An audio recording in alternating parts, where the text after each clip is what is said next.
અડદની દાળ અને ચોખા બે પલાળી લીધા છે આપણે.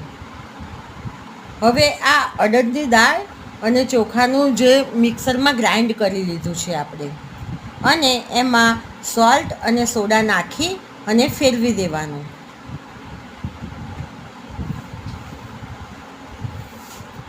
એક જ રાઉન્ડમાં ફેરવવાનું.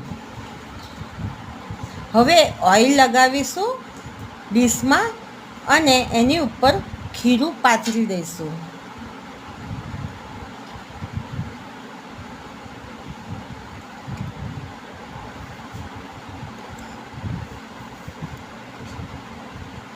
હવે આપણે સ્ટીમ કરવા મૂકી દઈશું. 10 મિનિટ સુધી એને વરાળે બાફી લઈશું. આ મૂકી દીધું.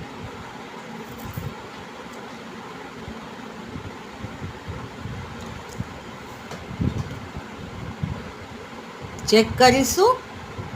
ચપ્પુએ જો ચોટે તો નથી થયું, પણ ના ચોટે તો થઈ ગયું છે. હા, થઈ ગયું છે. હા, હવે આપણે વઘાર કરી દઈશું.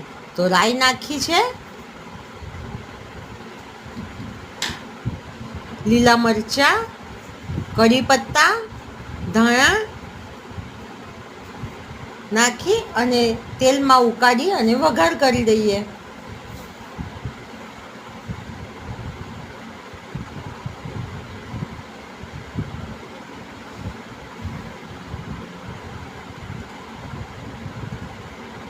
હવે કાલી મિર્ચ પાવડર નાખી દઈએ, થોડો ટેસ્ટમાં સારો લાગશે.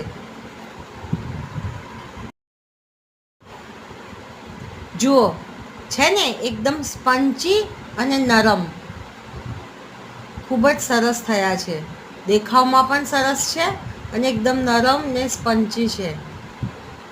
થઈ ગયા રેડી આપણા ઈદડા.